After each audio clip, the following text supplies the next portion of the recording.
Hey guys, I'm Angormus, a Nasus one-trick pony in NA. Here's my thoughts on what's going to be good for patch 7.22, or otherwise known as the patch where everything about the runes and masteries are being changed. There are two possibilities that I think Nasus's runes could go. You either go Grasp the Undying with Unflinching, Conditioning, and Second Wind. The rest of the, and with Precision as your secondary, with Overheal and Legend Tenacity. Or you go for Phase Run with Ultimate Hat, Transcendence, Gathering Storm, and with Precision Secondary of Overheal and Tenacity again. So let's go over the Grasp the Undying Nasus real quick. This is what I think is going to be best by far overall in the season. Grasp the Undying does a lot of damage. It's 4% of your max health now, which is up from 3%, and it heals you for 2% of your max health, which is up from 1.5%. And it also gives you a bonus 5 health whenever you proc it. So it's insane against melee lanes. So against like a Mundo or Malphite or any other top tank laner, or even like a Riven or Fiora, and you're able to proc this against them a decent amount, you'll get like 100 to 200 HP by like 15 minutes or something like that. You can get a insane amount of healing and damage out of it too later on fights.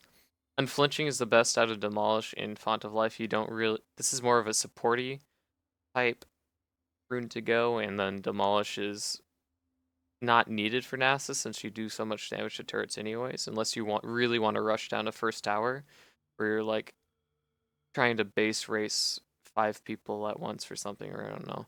Unflinching just gives a lot of tenacity and slow resistance for having your summoner spells on cooldown. So say you TP and you've already used flashed, like avoid a gank and you're coming back to lane, you get 20% tenacity and slow resistance for just having them on cooldown. And you also get 15%, you get an additional 5% whenever you just use them. It's pretty cool. And then conditioning is the best out of Iron Skin and Mirror Spell, because for the vast majority of the game you'll have this activated. Unless you're losing by 15 or 20 minutes. This is far better to take than these two. It's like 5 armor, 5 magic resist, which does nothing early game. This will scale better.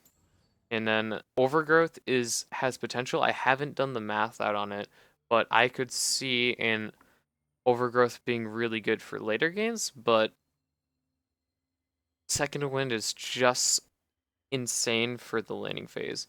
You combine this with Doran's shield, or you take this with 3 rejuve beads in one pot, and you just sustain through lane insanely well against anyone. It's pretty good in my opinion. And then this will be the same for both pages. You take Overheal because it gives you a shield and you have Lifesteal and Nasus, and it can help you avoid taking as much poke damage. And against lanes, it's just nice to have. It won't shield you for too much damage overall in the game, but you don't really need the other ones.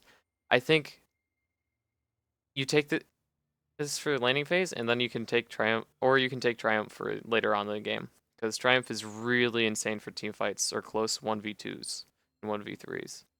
It's up to you. But the one you should always take is the Tenacity, because Tenacity on Nasus is really important as a Juggernaut, and you can get up to 20% tenacity with this for just getting CS and getting some kills. You'll get it by like 15 to 20 minutes for sure. Just in time to get your power spike. So that's Grasp the Undying. Thoughts on Phase Run? I don't think it'll be as strong. I think it'll be more fun to play though, so I reckon I'll see a lot more Phase Run Nasus players than I will Grasp the Undying players. Ultimate Hat, Nullifying Orb, and Mana Flow Band are useless. You don't want them. Just take Ultimate Hat, because it gives you more access to your ultimate, and Nasus relies a lot on his ultimate now due to the changes to it over time, needing having the Q cooldown by half and giving so much resistances. And Transcendence is good, 10% CDR. These two are useless. Don't go either of these for Nasus. They're just kind of give you some damage and like a tiny bit of move speed. And CDR is really important, and it opens up your build path a lot. And then Scorch could be good if you're doing 3 levels into E Nasus or E Max for laning phase. But I think the best is going to be Gathering Storm, because this is only in River. And this is just some extra damage to have throughout the game, which is really nice. And then same thing for the secondary runes. So onto itemization. I think itemization on Nasus will stay relatively the same. The only problem is now is getting the extra last 10% CDR in your build. So say you build Sheen, you build Glacial Shroud, and you build Kindle Gem. There's a lot you can do with this build path. You can either, to get your base 30% CDR, to get the last 10% CDR, you can go with either a Righteous Glory, Iceborne Gauntlet, Spirit Visage build, getting this, finishing the Iceborne and then buying another Glacial Shroud before getting Righteous Glory, or completing Spirit Visage.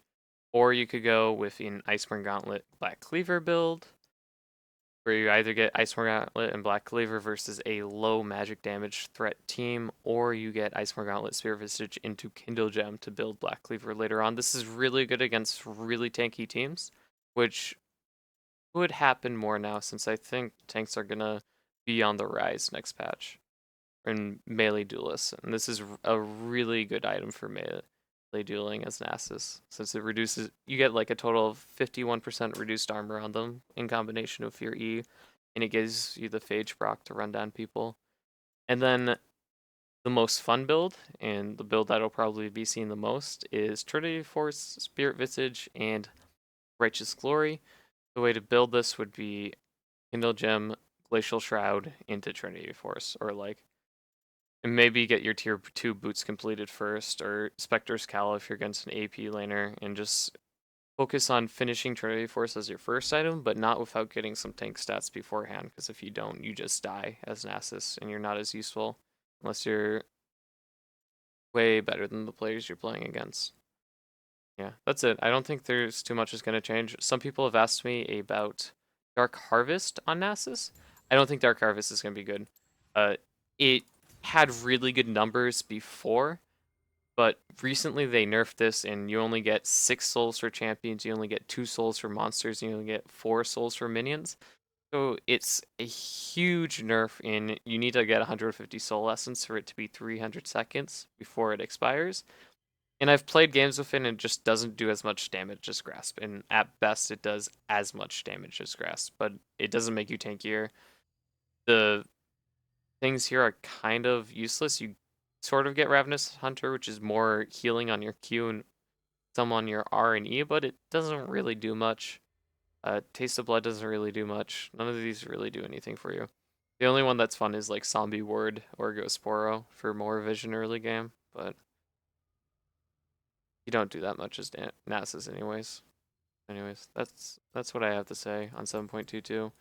Go Grass the Undying, and then you're gonna do one of those 3 build paths. That's, yeah.